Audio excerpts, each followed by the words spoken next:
ভাবি, যেখানে ডিভোর্স হওয়ার পর আমার বাবা মা আমাকে তার বাড়িতে ঠাঁই দেয়নি, আমার মা আমার দিকে ফিরে চায়নি, সেখানে তুমি আমাকে নিয়ে সে বাড়ি ছেড়ে বের হয়ে আসলে কেন ভাবি?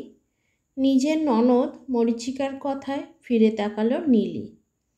হাতের বইগুলো টেবিলে রেখে এগিয়ে যায় নীলি তার ননদের দিকে। মরীচিকা খাটে হেলান দিয়ে বসেছিল। নীলি মরীচিকার পাশে বসে মরীচিকার মাথায় হাত বুলিয়ে বলল, তোমার এক মা তোমায় রাখেনি, আমি তো তোমার আর এক মা, তাই না? আমিও যদি আমার মেয়ের থেকে মুখ ফিরিয়ে নিই, তবে আমার মেয়েটাকে যাবে কোথায় শুনি? মরীচিকা তার ভাবির কোমর জড়িয়ে ধরল। মিলি ননদের মাথায় হাত বুলিয়ে দীর্ঘশ্বাস ফেলল। এই মেয়েটার বয়স ততটা বেশি না, তার থেকে 2-1 বছরের ছোট, কিন্তু এ বয়সে সহ্য করতে হলো কত কি। এই যে নীলার স্বামী নেশা করত, সেটাও তো মরীচিকার জন্য ছাড়তে বাধ্য হয়েছিল। ভাই ভাবির সংসার সাজিয়ে দিয়েছিল এই মরীচিকায়। সব ভেবে নিশ্চুপ রইল নীলি। কী বা বলে সান্ত্বনা দেবে সে? পরের দিন ভোরবেলায় উঠে নীলি মরীচিকার ঘরে এসেছে মরীচিকাকে দেখতে। এসে দেখে মরীচিকা নির্জীব হয়ে শুয়ে আছে বিছানায়। নীলির খটকা লাগলো। মরীচিকাকে স্পর্শ করতেই দিল এক চিৎকার। তার চিৎকারে পাশের রুম থেকে ছুটে আসলো মরীচিকার ভাই হিমাদ্রি। সে নিজের বোনকে দেখে থমকে যায়, কারণ মরীচিকা ততক্ষণে পৃথিবী ছেড়ে বিদায় নিয়েছে।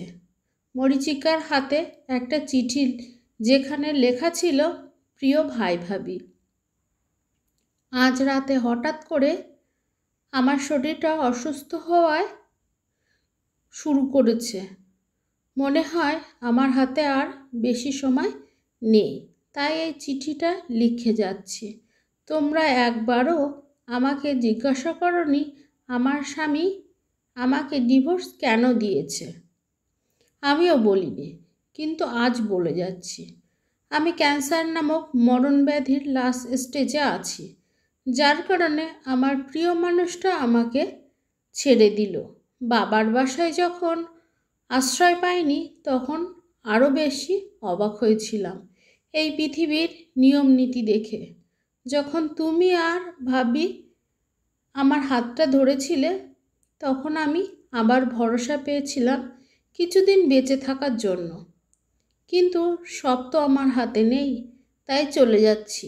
আমি না হয় মরীচিকা হয়েই রইলাম তোমাদের কাছে, একদম ধরাছোঁয়ার বাইরে থাকলাম। সত্যি না হয় নাই রইলাম। ভালো থেকো তোমরা।